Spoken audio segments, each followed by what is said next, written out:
Le 12-14 Info Sud Radio. Le face-à-face des éditorialistes. On accueille aujourd'hui pour commenter l'actualité dans le face-à-face Alexandre Malafaye, président du think tank Sinopia. Bonjour. Bonjour Cyril. Et Olivier d'Artigol, porte-parole du Parti communiste. Bonjour Olivier. Bonjour. Les Grecs ont donc dit non aux réformes des créanciers, non à plus de 60%. Le ministre des Finances grec a démissionné ce matin. L'Allemagne affirme ce midi que les conditions ne sont pas réunies pour renégocier une nouvelle aide à la Grèce. Un mot d'abord sur le score. Plus de 60% des Grecs qui ont dit non. Alexandre Malafaye. Ah, c'est un vrai score, c'est un vrai référendum. Cela dit, la question qu'on peut se poser, c'est est-ce qu'il est vraiment démocratique de se réfugier derrière les urnes pour ne pas payer ses dettes ? Ça, c'est une question qu'on peut se poser, même si, évidemment, la situation dans laquelle la Grèce est aujourd'hui confrontée est une situation qui a de longues racines et il y a beaucoup de responsabilités. La vraie question de fond maintenant, c'est comment on va sortir de ça, comment les Grecs et les Européens vont sortir de ça sans perdre la face. Je pense que ça va être très compliqué. Oui. Mais c'est vrai que quand on regarde l'histoire grecque, on est vraiment très très loin des JO d'Athènes. Les Jeux d'Athènes, c'était 2004. On parlait du miracle grec. On voit bien que le miracle à crédit, ça marche pas. Et ce miracle-là, en fait, il est une menace pour l'ensemble des démocraties européennes qui sont très endettées comme la France. Mais plus de 60%, Olivier d'Artigol, on peut parler de soulèvement populaire des Grecs ? C'est un très beau score, d'autant plus qu'il y avait eu un pilonnage médiatique, comme cela avait été le cas en 2005 en France.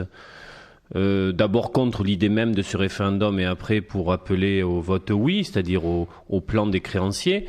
Si certains ne sont pas d'accord avec la démocratie, qu'ils changent les peuples, mais en tout cas les peuples, lorsqu'ils sont consultés, disent qu'ils ne veulent plus l'austérité. Et le chaos, c'était les mémorandums.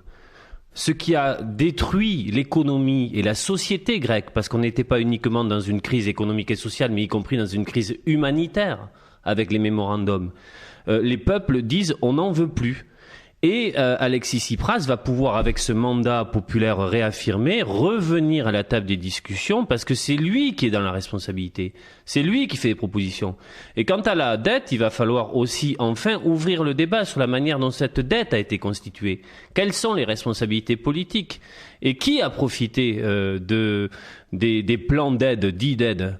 Tout le monde voit bien aujourd'hui que ce sont particulièrement et en premier lieu les banques allemandes et françaises qui ont beaucoup gagné à ces politiques-là.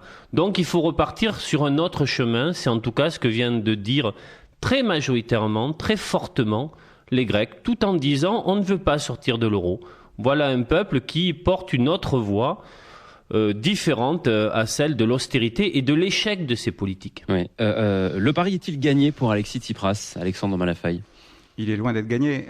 Il est même sans doute reste qu'il est en position de force quand même avec ce résultat. C'est une vraie question. Il faut vraiment qu'il ait en face de lui des gens pour discuter. Si la porte de la négociation se ferme ou reste fermée, s'il n'y a pas de consensus avec les pays de la zone euro pour reprendre les discussions telles qu'elles étaient posées la semaine dernière, les perspectives de drame social dont parlait mon interlocuteur risquent de se trouver devant nous et non pas derrière nous. Le vrai problème, c'est qu'il y a une responsabilité commune de l'ensemble des États de la zone euro et des Grecs depuis une quinzaine d'années. La Grèce aurait certainement pas dû rentrer dans la zone euro. Les chiffres qui ont permis à la Grèce de rentrer dans la zone euro ont été falsifiés. Il faut même se souvenir qu'il n'y a pas si longtemps que ça, M. Papandréou avait annoncé que le déficit grec finalement n'était pas de 6%, mais de plus de 12%. Donc même les chiffres restants étaient maquillés. Bon, après, il y a bien sûr toutes les polémiques sur à qui profite le crime, mais très sincèrement, je ne pense pas qu'il y ait beaucoup de gagnants dans cette opération.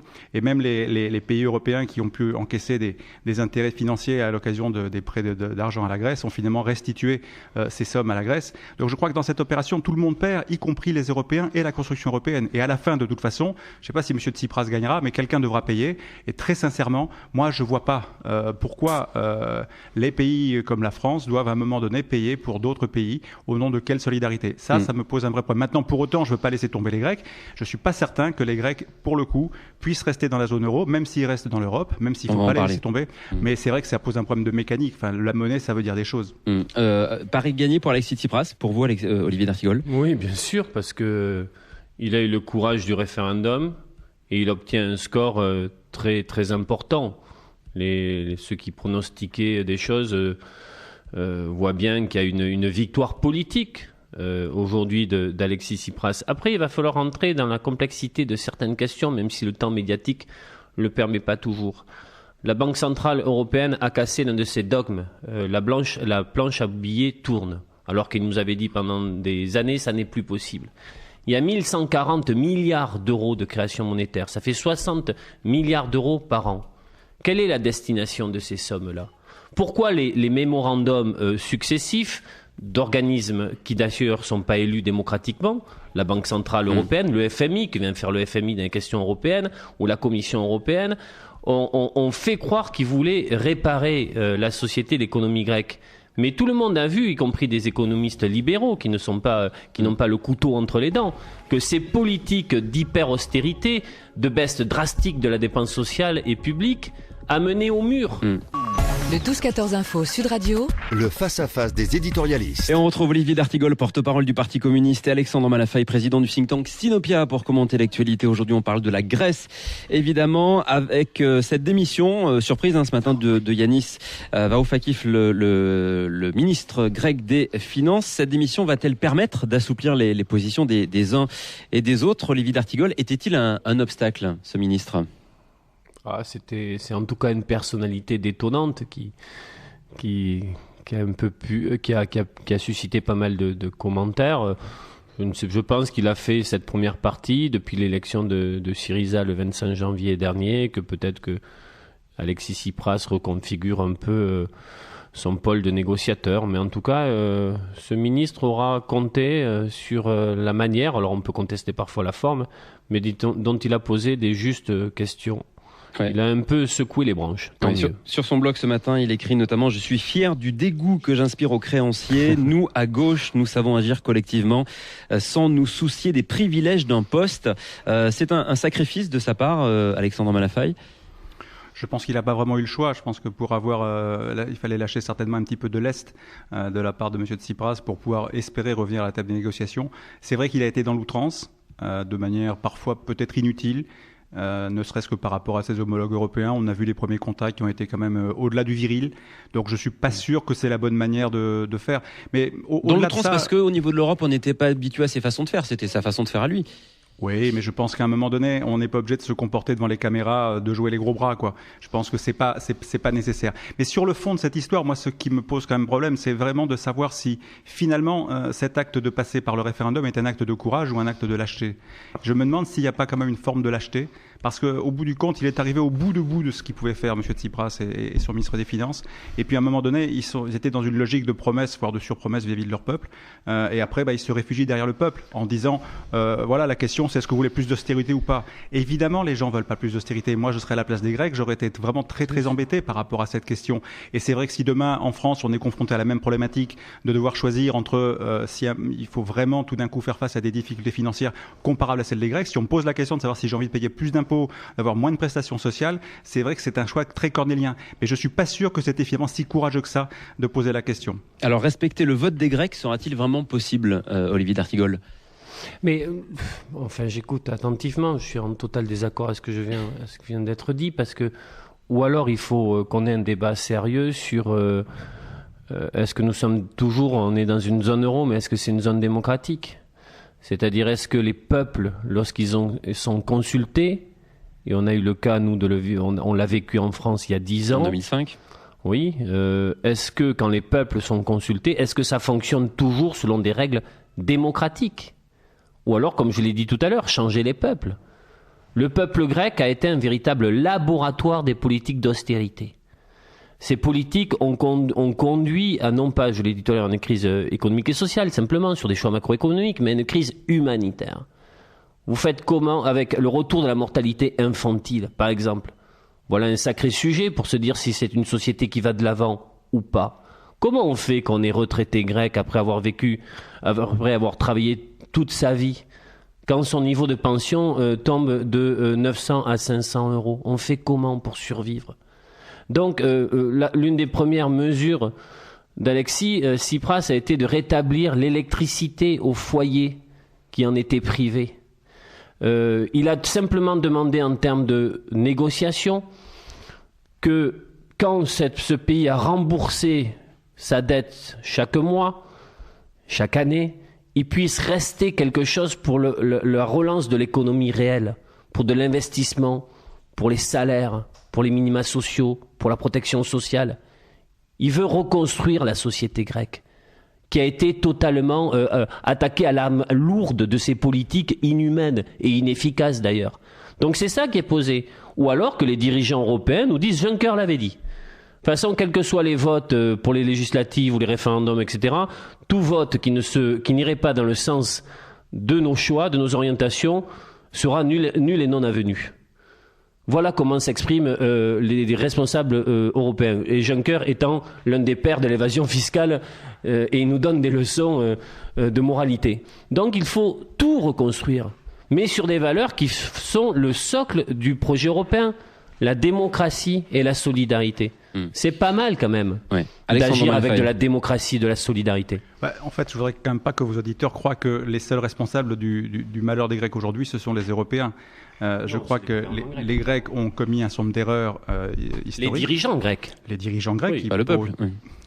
Le peuple en a certainement profité parce que ces 340 milliards d'euros, ils sont bien quelque part.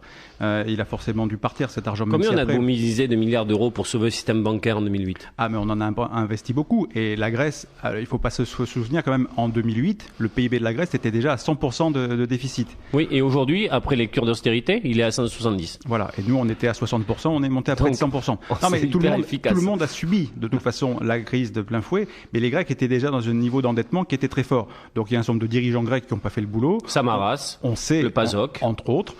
Mais je pense que ça remonte encore plus loin et je pense que la Grèce aurait certainement dû avoir une politique fiscale et sociale plus moderne et là encore on en revient aux origines. C'est pour ça qu'après la facture à payer pour les Grecs elle est très lourde et certainement très injuste. C'est que la Grèce n'était pas prête à rentrer dans la zone euro. Elle aurait dû fonctionner comme d'autres États européens, rester à l'extérieur de la zone euro et faire son chemin progressivement jusqu'au moment où elle était prête. Aujourd'hui c'est vrai que la facture pour les Grecs elle est terriblement chère à payer. Moi la leçon que j'en tire c'est que ce qui arrive aux Grecs peut arriver à n'importe quelle démocratie en Europe. On a vu que la Crète était passée par là au préalable il y a 2 ans. On voit quand même que des pays, en revanche, ont fait des efforts, comme la Grèce, comme le Portugal, comme l'Espagne, comme l'Irlande. Ça va un petit peu mieux, mais au prix de sacrifices considérables. On n'est pas à l'abri. Voilà, ça, il faut bien le retenir, on n'est pas à l'abri. Et maintenant, la vraie question, c'est très compliqué. C'est pour ça que c'est pas mal que Varoufakis soit sorti du jeu, parce qu'il y a vraiment un problème de perte de face, quoi. Il y a vraiment 2 blocs mais qui sont l'un contre l'autre. Mais il faudrait que Christine Lagarde sorte du jeu aussi, que Juncker sorte du jeu. Oui, mais le FMI, c'est la Grèce qui est allée le chercher à la rescousse. Oui, mais ce sur quoi il nous faut avancer, c'est véritablement la manière de prendre un autre chemin que celui de politique qui échoue. Parce que ce sur quoi vous ne répondez pas, c'est que ces cures d'hyper-austérité, on peut s'entendre ou pas sur le mot, n'ont pas produit une relance de l'économie réelle. Certains vous diraient pas encore. Mais pas encore, non, ça c'est sûr, pas encore, c'est en attendant Godot.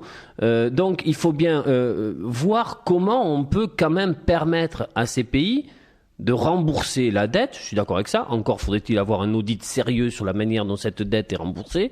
Moi je pense qu'une partie de cette dette est illégitime, mais rentrons pas dans le débat.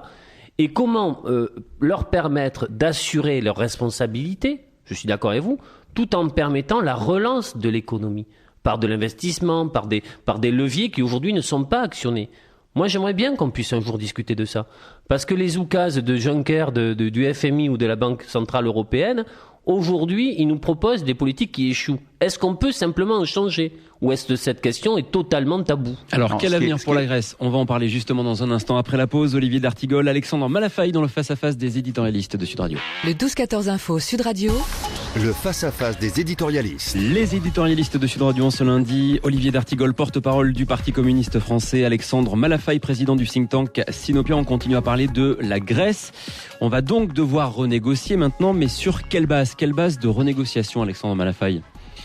Ce qui est terrible en fait dans tout ça, c'est qu'on est sur des principes. Il y a une évidence, c'est que l'argent qui est parti en Grèce, on n'en reverra certainement pas la couleur avant plusieurs générations.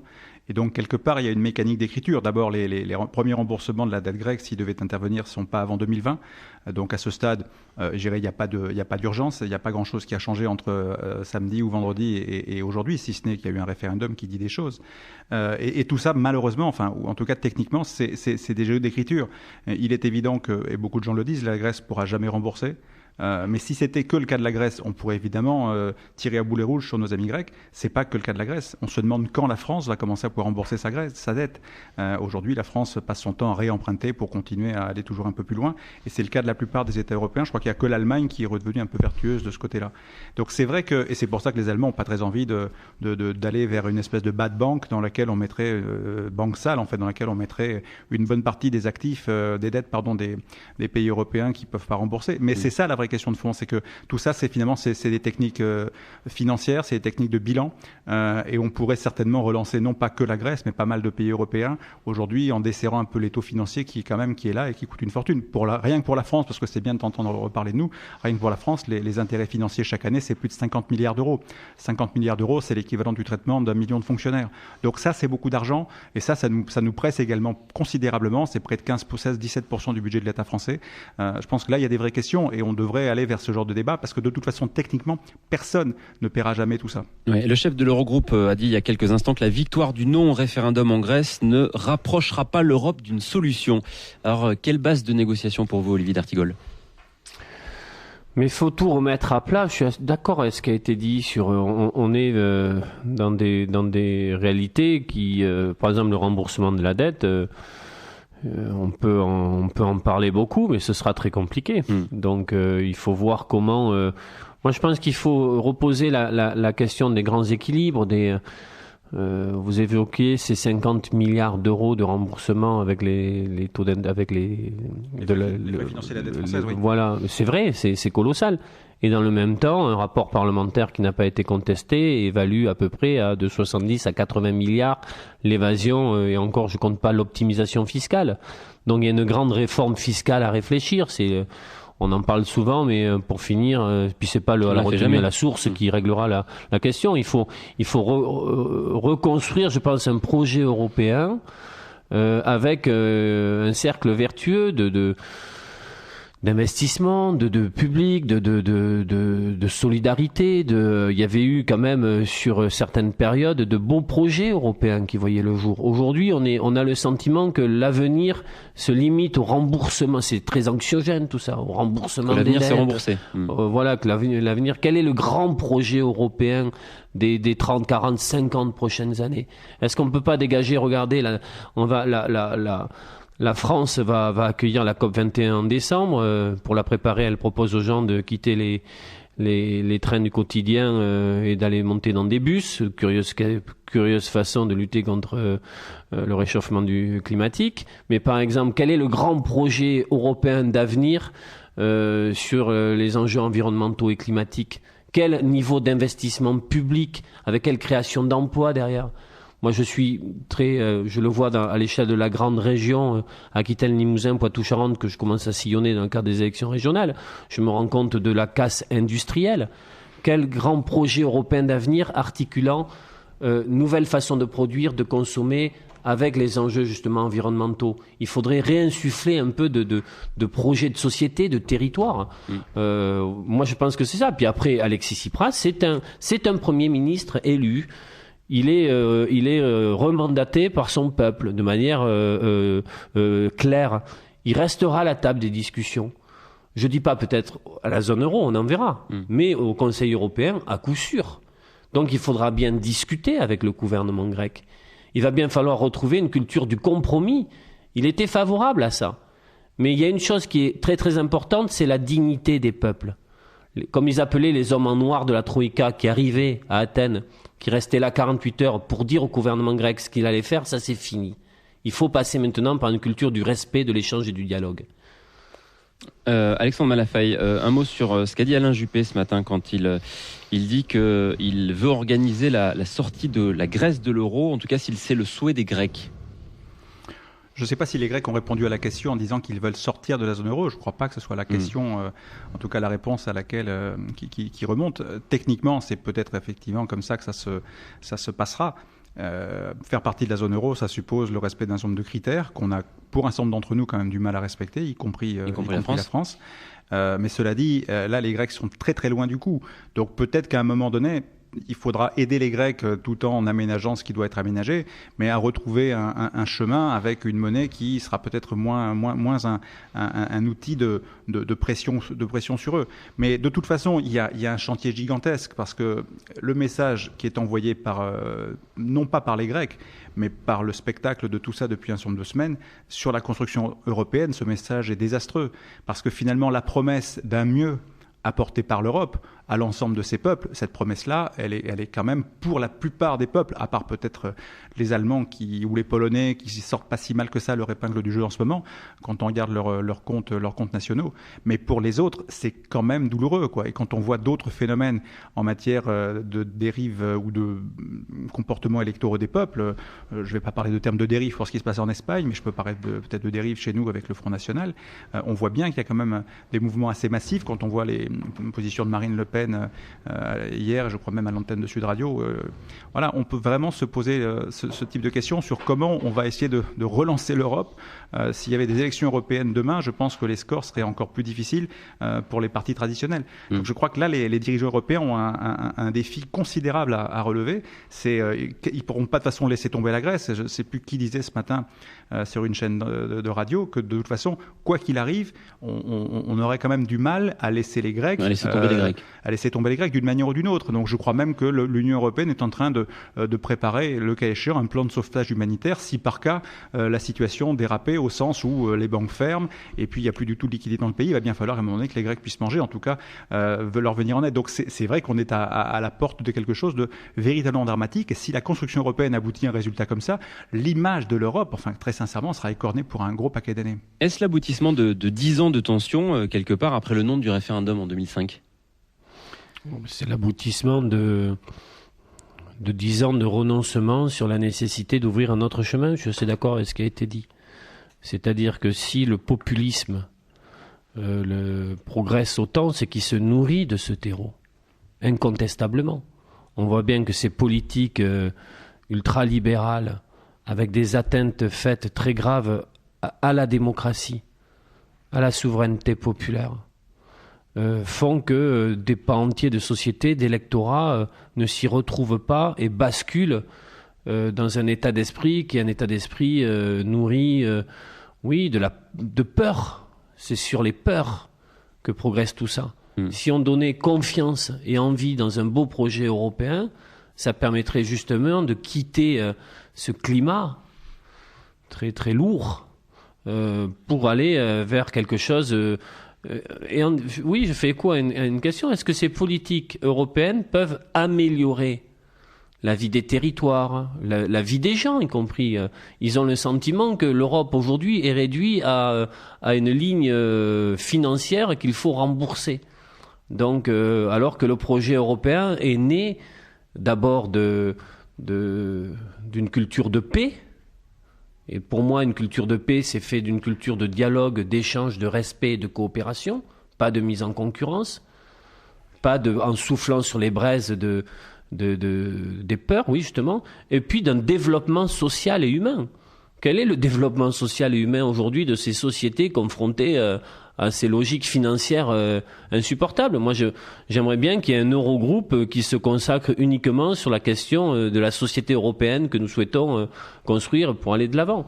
Olivier D'Artigol. En prenant le mieux dans chaque pays, voilà, il y aurait de belles choses à faire. Olivier D'Artigol, Alexandre Malafaye, nouvelle pause dans le face-à-face. On se retrouve dans quelques instants. Le 12-14 Info Sud Radio. Le face-à-face des éditorialistes. Toujours avec Alexandre Malafaye, président de Sinopia, et Olivier D'Artigol, porte-parole du Parti communiste, pour commenter l'actualité. Quel regard portez-vous sur le rôle de François Hollande, Olivier D'Artigol, sur le dossier grec ?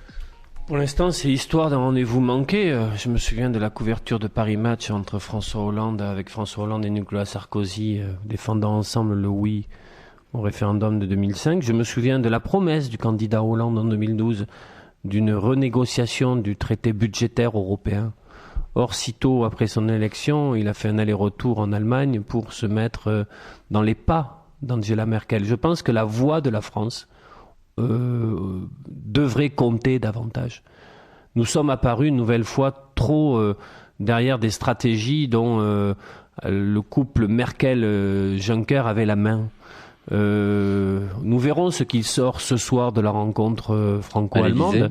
Est-ce que François Hollande peut enfin faire entendre une voix de la France plus forte, permettant, vous savez, Alexis Tsipras, moi j'ai la chance de le connaître un peu parce que c'est un camarade du parti de la gauche européenne. Alexis a fréquenté les allées de la fête de l'UMA au cours des 10 dernières années. Nous avons des rencontres très fortes avec Syriza, c'est quelqu'un d'extrêmement responsable, Alexis Tsipras. C'est quelqu'un capable de compromis, capable de trouver des équilibres politiques. Encore faut-il que ses interlocuteurs comprennent une chose qui est très importante en politique, c'est la psychologie. C'est le fait que le peuple grec ne veut plus être humilié. Il veut pouvoir choisir de son destin. Et il y a une chose qu'il faut négocier. C'est que lorsque les Grecs, c'est le déficit primaire, enfin, rentrons pas dans les détails techniques, mais quand les Grecs, c'est exactement comme un foyer ou un ménage. On ne peut pas dire à une famille, quand vous avez remboursé ce que vous devez, il ne vous reste plus rien sur le reste à vivre. Il faut bien permettre une reconstruction de cette économie, de cette société grecque.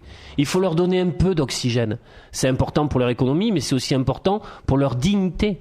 C'est ça que Alexis Tsipras va remettre sur la table de négociation. Et c'est ça que les Européens n'ont pas trop compris. Si la France pouvait peser... Je vais vous raconter une anecdote. Je ne devrais pas le dire, d'habitude c'est off, mais bon. Allez-y. La dernière fois qu'on a rencontré des ministres grecs à Paris, place de la République, on les avait invités. Il y avait aussi la présidente du Parlement grec. Et on se dit, c'est curieux parce que François Hollande, dans les réunions bilatérales franco-grecques, il nous encourage, il nous soutient. Il nous dit, tenez bon. Il nous dit, on va trouver la solution. Et après, dans les réunions officielles, Eurogroupe ou Sommet européen, il ne dit rien, il n'appuie pas sur son micro. Donc il dit, mais il est curieux. Ils se sont sentis un peu lâchés. Oui. Donc il y a eu un contact de nouveau hier. J'espère que François Hollande entendra ce qui se dit. Moi, je vois des responsables politiques, y compris socialistes, qui disent ce matin dans les médias, dans les matinales, bon, ils ont voté, puis après, rien ne change, il faut continuer. Ben, il faut quand même prendre en considération le vote du peuple grec ou pas? Ou pas? Ben, je pose la question. Est-ce que certains pensent qu'on s'assoit dessus? Ça, c'est une vraie question aussi. Ouais. Alexandre Malafaille, sur le rôle de François Hollande et le rôle qu'il devrait éventuellement jouer. Jusqu'à présent, son rôle est peut-être pas très clair, mais c'est souvent le cas. Il n'a pas la lisibilité de son action est pas toujours évidente, même s'il lui arrive quand même d'être là au bon moment. Mais c'est vrai que c'est pas simple de piloter un pays comme la France et de piloter un pays comme la France dans ce genre de situation. Mais je pense que malgré tout, il a quand même pas trop mal fait de rester, si je puis dire, dans une posture entre deux, d'essayer d'être un peu le trait d'union entre les plus durs, sachant que la France a quand même la chance d'avoir une position privilégiée, à la fois parce que c'est une grande nation, à la fois parce qu'on est au cœur de l'Europe, à la fois parce qu'on a notre histoire, qui fait qu'on peut jouer un rôle peut-être plus fort, plus déterminant que d'autres pays européens. C'est vrai que là, il va y avoir fort à faire vis-à-vis d'Angela Merkel, compte tenu de la position de l'Allemagne. Il faut attendre. Pour l'instant, on peut difficilement pronostiquer ce qui va sortir de la réunion de ce soir, du Conseil de la zone euro demain. De toute façon, ils sont face à des échéances qui sont quand même assez cruciales et avec des enjeux qui, pour le coup, ont vraiment des conséquences humanitaires de premier ordre. On parle quand même de l'avenir du peuple grec à court terme. On parle de la manière dont les banques vont continuer à être alimentées en euros ou pas. Banque qui reste toujours fermée en Grèce aujourd'hui. Oui, exactement. Donc ça veut dire qu'on est vraiment dans une posture, on place les Grecs dans une position très très dure. Et si le système s'arrête parce que demain les membres de la zone euro décident que le robinet doit être fermé et que la BCE n'a plus à alimenter les banques grecques, là on va se retrouver dans une situation de désespoir profond pour beaucoup de Grecs. Donc la position de François Hollande, de toute façon, doit, à mon avis, être en lien avec tous ces éléments-là. Il ne doit pas être très très simple de savoir quelle décision prendre, sachant que là encore les marges de manœuvre sont... je ne sais pas où elles sont en fait. La vraie question, je sais que d'un côté personne ne voudra perdre la face, ni les Grecs qui se sont humiliés, ni Alexis Tsipras qui est légitimé par ce référendum, ni les gens de la BCE, ni les gens de la zone euro, ni les dirigeants européens. Il y a un vrai sujet là, c'est comment on en sort par le haut. Pour l'instant, moi je vois pas de marge de négociation. Beaucoup de flou et d'incertitude, Olivier d'Artigol. Oui, personne ne sait comment ça va évoluer. Nous, on souhaite tout simplement... attention, une chose, je rappelle une chose, souvent il y a une confusion médiatique sur cette question-là. Les Grecs ont donc décidé de ne pas quitter la zone euro. C'est très clair. Vous ne trouverez pas trace dans les engagements électoraux de Syriza d'une sortie de l'euro. Parce que certains parlent en France au nom de Syriza, mais se trompent totalement. Il a changé en cours de route. Se trompe. En tout cas, le vote du 25 janvier ne s'est pas fait sur la sortie de l'euro, sur la nouvelle majorité. Et vous avez raison de dire que la plateforme électorale de Syriza a évolué au cours des dernières années. Mais là, c'est très clair. Donc les Grecs ne veulent pas sortir de la zone euro. Ils demandent simplement des solutions, voilà, pour leur vie. Pour leur avenir. Moi, j'espère qu'on trouvera... Parce qu'attention, c'est epsilon, c'est 3% du PIB européen, je 2%. crois. 2%. Mais ça aurait symboliquement, politiquement, ce serait quelque chose de terrible pour l'Europe. Merci beaucoup Olivier d'Artigol, porte-parole du PCF. Merci Alexandre Malafé.